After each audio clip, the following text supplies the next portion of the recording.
Vous écoutez Bretagne 5, il est 8h presque 18.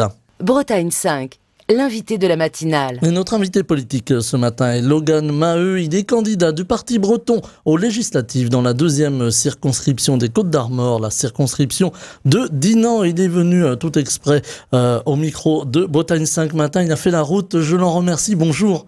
Bonjour. Alors on va parler de politique, ça vous aura pas échappé, il se passe beaucoup de choses en ce moment et voilà, on est dans la dernière ligne droite, vous serez le dernier invité de la matinale pour ce premier tour, en tout cas pour cette campagne du premier tour des élections législatives anticipées et on est dans un contexte, dans un climat particulier. J'ai envie de dire plus territorialement du côté du Parti breton, comment vous voyez ce climat qui agite la sphère politique française et qui divise, il faut bien le dire actuellement? Bah effectivement, c'est une situation chaotique qui divise beaucoup les citoyens et les citoyennes. D'une part parce que on se retrouve avec trois blocs. Donc un bloc Rassemblement National qui, je pense, est un vote de contestation, de colère par rapport à l'échec de toutes les politiques qui ont été appliquées ces dernières années. Un bloc qui reste macroniste, qui reste assez comment dire, modéré, enfin qui ne veut pas des extrêmes, et un bloc nouveau Front Populaire. Donc effectivement, qui réunit beaucoup de partis de gauche, mais principalement l'extrême gauche de la France insoumise, les écologistes et le Parti communiste. Voilà, donc les gens, pour moi, se retrouvent en fait à choisir entre trois gros blocs qui représentent pas forcément leurs convictions, en fait, qui ne reflètent pas forcément ce qu'ils pensent, en fait. C'est plus, on part plus sur du vote utile. J'allais vous poser la question. Il y a donc une alternative, l'alternative régionaliste que vous représentez avec le Parti breton. On a vu les Bretons se tourner, et ça c'est assez rare pour le signaler, vers le Rassemblement national lors des élections européennes, en tout cas du 9 juin. Pour vous, c'est un vote de colère, c'est un vote de déception. On n'écoute pas les Bretons, on n'écoute pas plus largement les Français. Ils veulent autre chose. Oui, alors ils veulent autre chose. Nous, ce qu'on propose, c'est une autre alternative qui est souvent méconnue.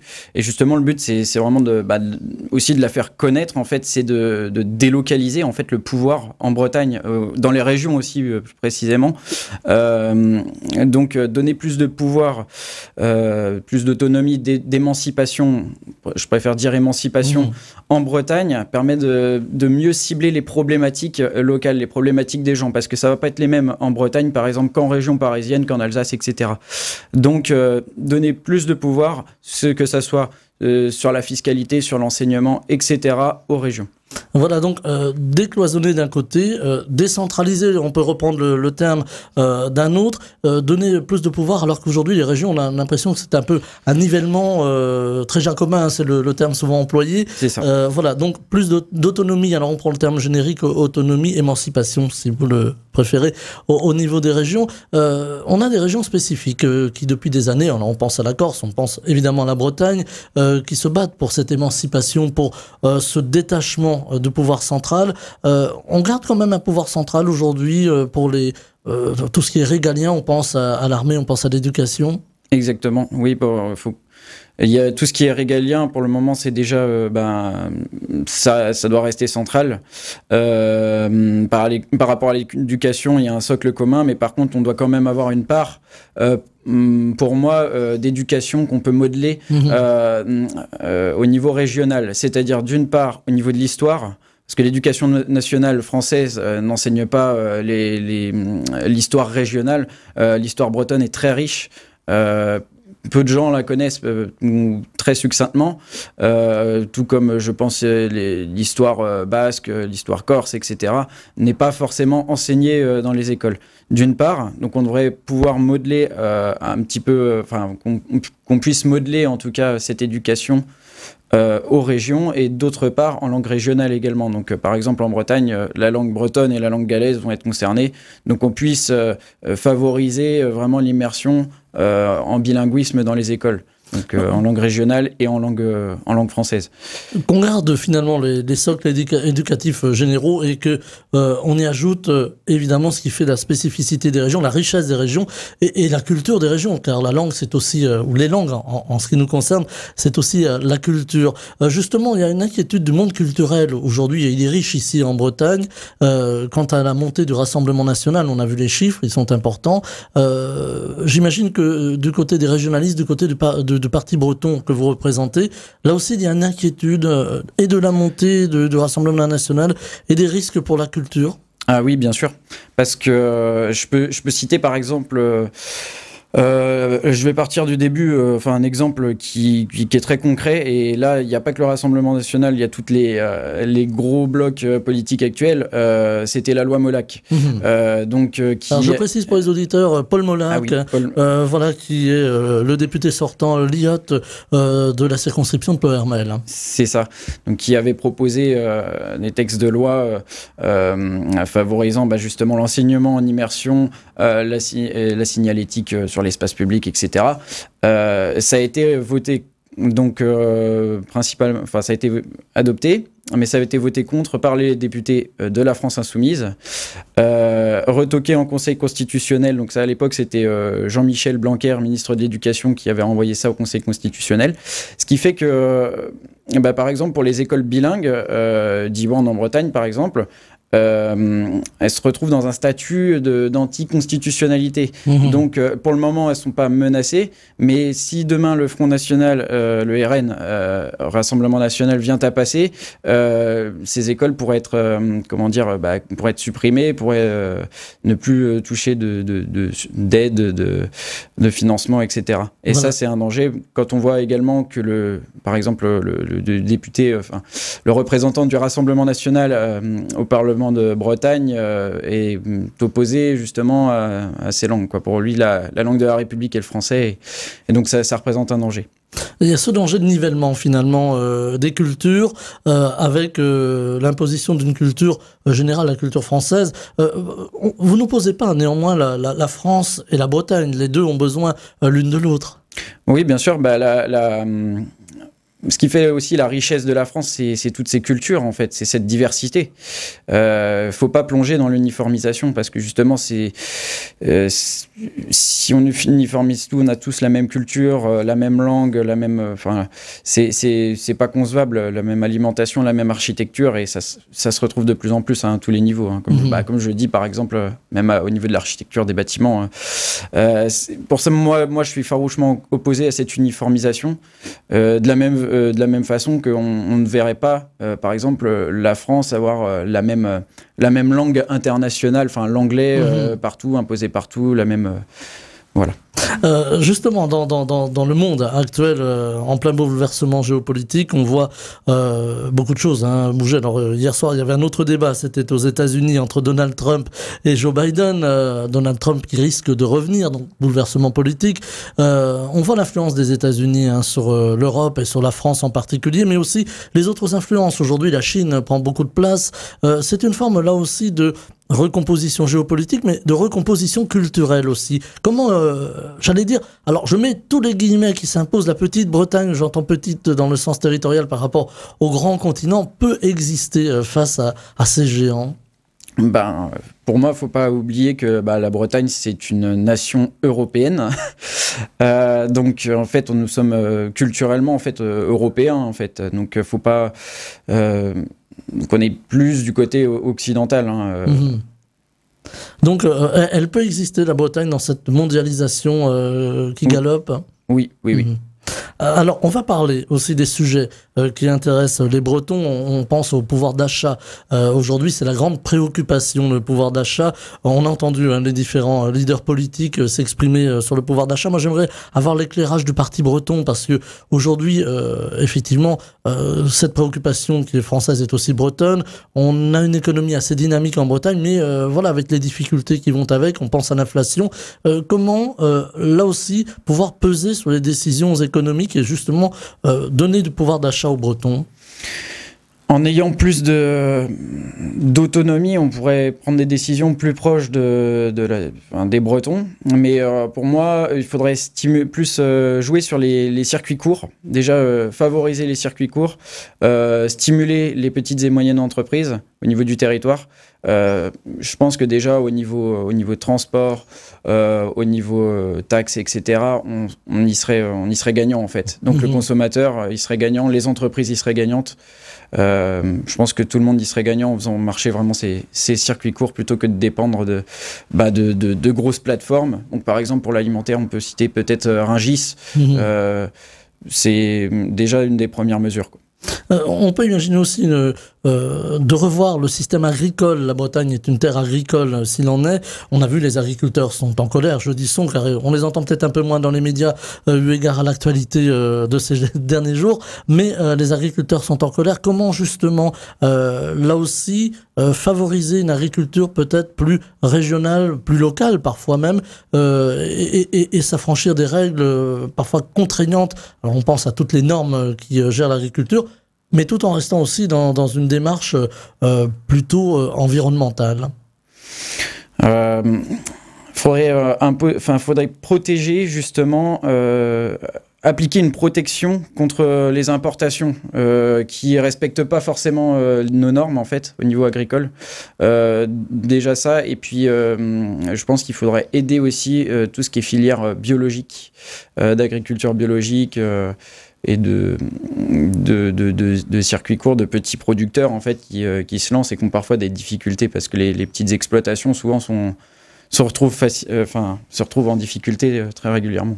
Là aussi, le fait de pouvoir décider en région, de pouvoir décider en Bretagne, ça peut favoriser les remontées du terrain, comme l'on dit souvent, ce que les agriculteurs ou ce que monsieur, madame, tout le monde dit au quotidien, ça remonte pas forcément jusqu'au ministère au pluriel concerné. Là aussi, c'est plus facile lorsque l'on a un député sur le terrain, un conseiller régional, un conseiller départemental, de pouvoir faire remonter, de pouvoir décider sur place. Bien sûr, c'est rapprocher en fait le représentant du peuple en fait, d'être vraiment sur le terrain, de pouvoir par exemple partager à l'Assemblée de Bretagne, ou même ça peut être à tous les niveaux, au niveau d'une commune, au niveau d'un département, parce que qui mieux que le représentant qui est confronté à ces problématiques directement tous les jours va mieux savoir traiter le problème. Parce que siéger à Paris, il y a une déconnexion d'une certaine classe politique, du reste de la classe politique, donc des représentants par exemple des députés actuellement, mais aussi des élus locaux, donc les maires, les régions, etc. On les écoute pas finalement à Paris. Pour moi, je pense qu'il y a une déconnexion complète d'une part de la classe politique. C'est aussi une des raisons de la colère des Français, des Bretons, avec ce vote protestataire, on peut le dire comme ça, pour le Rassemblement national, de dire voilà, on nous écoute pas, alors voilà, on se fâche dans les urnes. Oui, je pense que c'est ça, c'est une façon de s'exprimer. De mécontentement, qui est peut-être pas qui est pas la bonne voie. En tout cas, pas dans les intérêts bretons, pas dans les intérêts de la Bretagne. Donc voilà, on propose autre chose, on essaie d'expliquer aux gens. Après, c'est compliqué de se faire entendre aussi. Donc c'est aussi pour ça, moi, je vous remercie de nous avoir invités sur votre plateau. Eh bien, nous, on essaie de donner la parole à tous. Alors, ça a été très compliqué sur ces élections. On n'a pas pu recevoir tout le monde. Évidemment, là, je fais une petite parenthèse parce que voilà, le délai était très court et on a compris aussi que les candidats étaient beaucoup sur le terrain, avec aussi des activités professionnelles. Je crois que c'est votre cas. Oui. C'est pas facile non plus de concilier, voilà, la parole dans les médias et en même temps de vivre sa vie à côté et son engagement politique. Donc voilà, on a essayé de donner la parole à toutes et à tous. Et c'est pas toujours évident, mais on voulait entendre quand même cette parole régionale. Alors, il y a aussi une grande préoccupation ici en Bretagne, c'est le logement. Ça fait des années que l'on voit les difficultés des Bretons, et souvent des jeunes Bretons. Alors, quand je dis les jeunes, c'est pas pour faire du jeunisme, mais qui s'installent, qui démarrent dans la vie et qui ne peuvent pas se loger. Là-dessus, on vit une situation catastrophique dans le sens où maintenant même des jeunes, donc que ce soit des saisonniers ou même permanents sur le territoire, des jeunes actifs, ne peuvent pas se loger en fait, ne trouvent pas, donc soit par question de coût, soit par question d'indisponibilité. Et on a vu ces dernières années des jeunes devoir dormir dans des tentes, dans des campings, alors qu'ils travaillent. C'est ahurissant de voir cette situation. Donc ça, c'est un exemple. Moi, je vois autour de moi, j'ai beaucoup d'amis qui ont eu beaucoup de mal à trouver de quoi se loger, et d'autant plus sur les côtes, sur le littoral. Donc là, les prix sont inabordables. Donc ça fait que tous les jeunes actifs en fait sont obligés de louer ou d'acheter plus dans les terres. Et ils se retrouvent loin parfois de leur famille, de leur travail, de leurs racines. Donc voilà. Donc voilà. Nous, on a des solutions qu'on propose par rapport à ça. Alors, quelle solution, par exemple? Qu'est-ce qu'il faudrait faire? Déjà, il faudra encadrer les prix par rapport au pouvoir d'achat des Bretons, parce que c'est pas le même pouvoir d'achat qu'en région parisienne, par exemple. Donc, déjà, il y aurait ça. Encadrer aussi les résidences secondaires, et puis mettre en place un statut de résident, donc c'est-à-dire favoriser les actifs travaillant en Bretagne pour accéder au logement. Voilà, ce statut de résident, il fait couler beaucoup d'encre. Il avait été porté aussi, alors voilà, on va parler de la concurrence, par l'UDB, autre parti régionaliste. Vous vous retrouvez justement sur ces points-là, malgré les points de divergence? On a des points de divergence, mais je pense qu'on se bat quand même pour la Bretagne, pour les intérêts des Bretons. C'est sûr que c'est des points de vue différents. Au niveau du statut de résident, moi je suis à 100% d'accord. Et je pense qu'il n'y a pas que l'UDB aussi qui en parle. Et la problématique est sûrement aussi partagée dans d'autres régions. Donc ça, je pense que c'est un sujet qui peut se discuter aussi au Parlement au niveau français. Parce que ça ne touche pas que la Bretagne, j'imagine. Alors vous parliez tout à l'heure du Parlement de Bretagne, Logan Maheu. Il faut supprimer les conseils départementaux, il faut grouper les conseils départementaux, par exemple, avec la région pour avoir une région plus forte et des territoires plus forts. Oui. Les départements, même au niveau de la gestion, pour avoir une meilleure organisation du territoire, je pense que les départements devraient moins représentés, en tout cas, on devrait donner moins de pouvoir aux départements, et d'autant plus que les départements ne reflètent pas... ça, c'est plus historique et culturel, les anciens pays de Bretagne, en fait. Ce sont des frontières qui ont été faites artificiellement. C'est ça, c'est ça. Et je pense que la région et les collectivités, donc les communes, devraient avoir plus de pouvoir, plus de marge de manœuvre, en fait. On entend du côté du Rassemblement national la possible suppression des régions. Pour vous, c'est une hérésie? Bien sûr, c'est une hérésie. Alors, pour moi, je serais pour supprimer la région Bretagne administrative actuelle pour la remplacer par une vraie Bretagne à 5 départements. Par contre, non, il est hors de question de supprimer les régions, parce qu'on a vraiment en Bretagne une identité qui est forte par rapport à notre région. Les gens sont très attachés à la Bretagne. On entend rarement quelqu'un dire je suis fier d'être costarmoricain ou habitant d'Ille-et-Vilaine ou ligérien. En fait, généralement, ils vont être plus dire je suis fier d'être breton. Donc c'est quelque chose qui tient, en fait, je pense, à beaucoup de gens en Bretagne. Voilà, le et côté en plus, on a une ancrage. Histoire. Ouais, au niveau ancrage, c'est ça. On a vraiment une identité qui est forte, une histoire, une langue, une culture qui est propre à nous-mêmes. Mais ça, c'est valable pour la Bretagne, mais c'est aussi valable pour d'autres régions. Je ne verrais pas les Normands se faire supprimer leur région, les Occitans et les Alsaciens. Voilà, on évitera de parler du Mont-Saint-Michel, évidemment, ce matin. Et il est de fait que la Bretagne est aussi une terre d'accueil. Depuis toujours, la Bretagne a accueilli ceux qui venaient et partis aussi très loin, voyager. Il y a des Bretons aux quatre coins du monde. Certains même nous écoutent ce matin, bien loin sur la planète, bien loin de la terre natale, allais-je dire. On voit aussi cette cristallisation de la crise de l'immigration, puisqu'on entend les partis politiques essayer de trouver une solution à cette ce qui a été donné comme crise migratoire, mais en tout cas essayer de trouver des solutions, très différentes selon les partis politiques. Et puis on voit aussi que ça inquiète les Bretons, ça inquiète les Français, cette immigration aujourd'hui. Les partis n'ont pas su rassurer, d'autres en ont profité peut-être pour, je pense au Rassemblement national, pour dire voilà, nous on va mettre de l'ordre. Est-ce que c'est choquant pour vous, ces prises de position ? Je pense qu'ils font un peu leur politique là-dessus. C'est leur, par exemple, le Rassemblement national, c'est leur fer de lance. Effectivement, faut pas le nier qu'il y a un problème migratoire, mais je pense qu'il faut déjà chercher à traiter le problème à la racine. Donc c'est-à-dire chercher pourquoi est-ce que ces personnes en fait circulent, viennent en France, pour quelles raisons. Il y a différentes raisons, et en France ou en Bretagne. Et après en fait je suis pas opposé, par exemple, à l'immigration, mais après, voilà, faut que ça soit encadré. Est-ce qu'on a les infrastructures nécessaires ? Est-ce qu'on a est-ce qu'on a tout pour vraiment, au niveau du territoire, les accueillir ? Ça se réfléchit en amont. Et puis, voilà, c'est un sujet qui est très complexe et je pense qu'il faut travailler, pas au cas par cas, mais presque. Mieux accueillir, mieux intégrer aussi ceux qui viennent, pour qu'ils apprennent la langue, pour qu'ils puissent travailler sur le territoire. Ça s'est fait dans certains secteurs. On pense à Collinet, ici, pas très loin, où beaucoup de travailleurs étrangers sont arrivés, se sont intégrés, ont fondé des familles.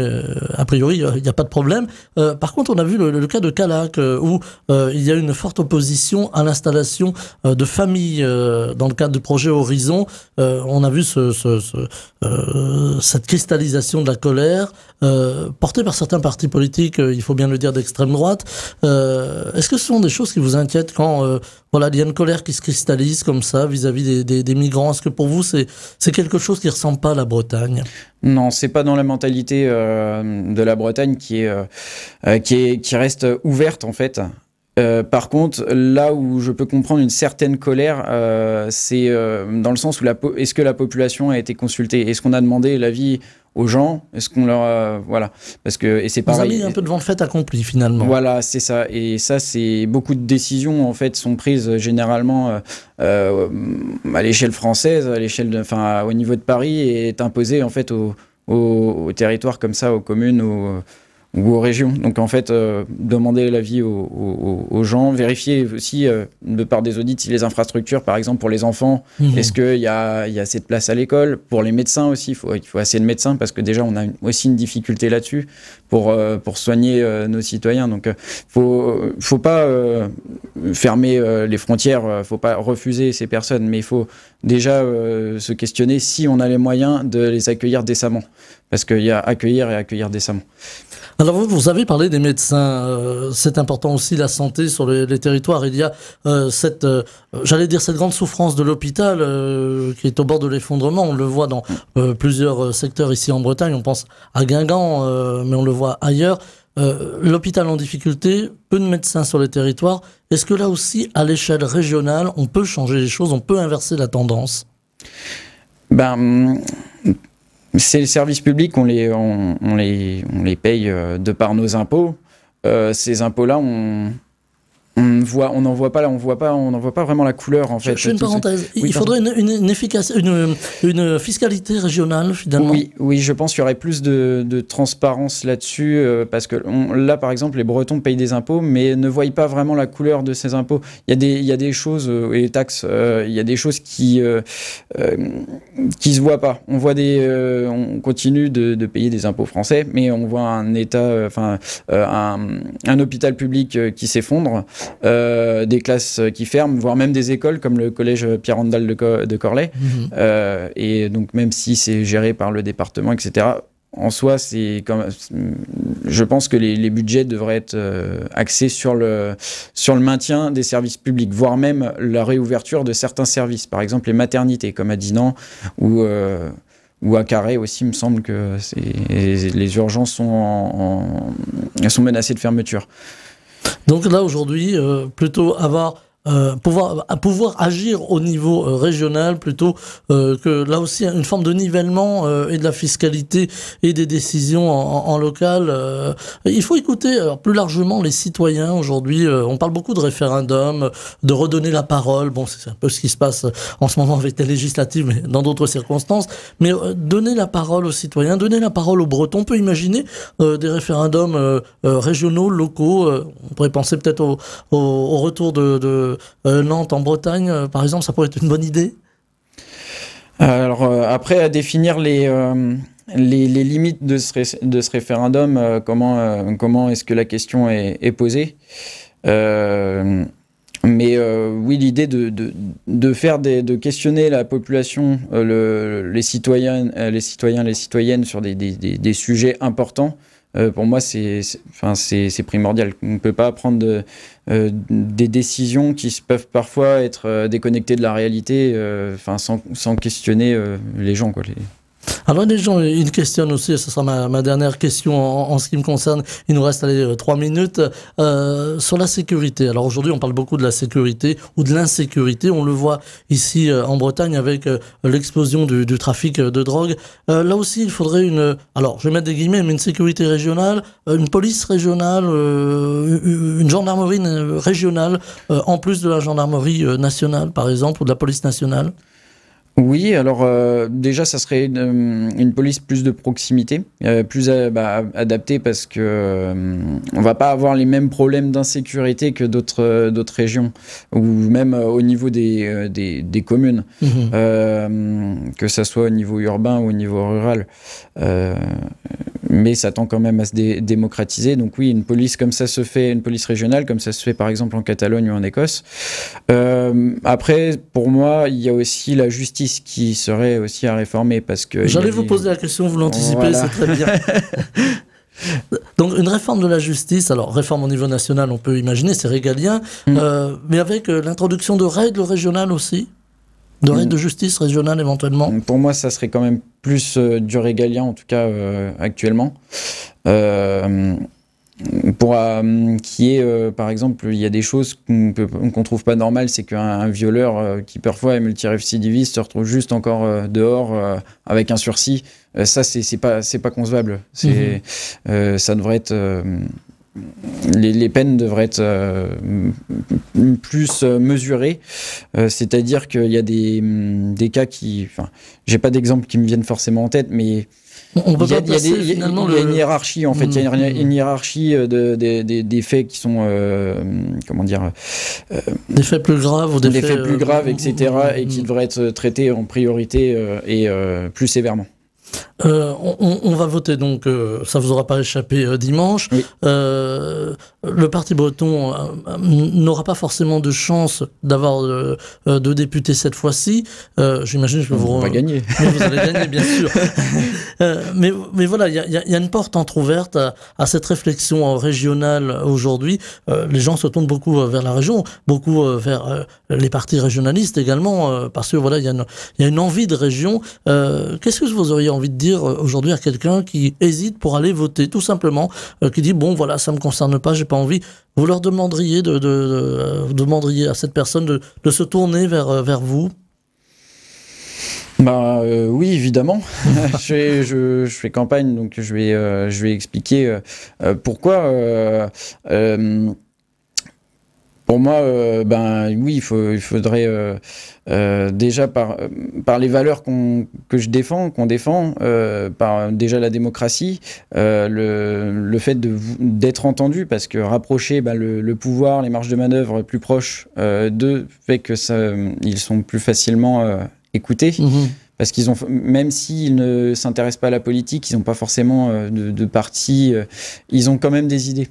Donc, voilà, défendre aussi ces idées régionales. Logan Maheu, candidat du Parti breton aux législatives dans la 2e circonscription des Côtes-d'Armor, la circonscription de Dinan, était avec nous. Je vous remercie doublement parce que je crois que vous avez pris un peu de temps sur votre travail, sur votre profession pour venir nous voir, pour être là en direct ce matin.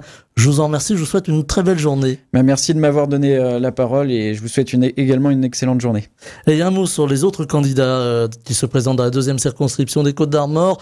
Dinant, donc, Hervé Berville, Ensemble Renaissance, député sortant, Jérémy Dauphin, les écologistes, Michel Desbois, Sans étiquette, Lucie Herblin, Lutte ouvrière et Antoine Kiefer, Rassemblement national. Bretagne 5, Stéphane Hamon, le 7-9.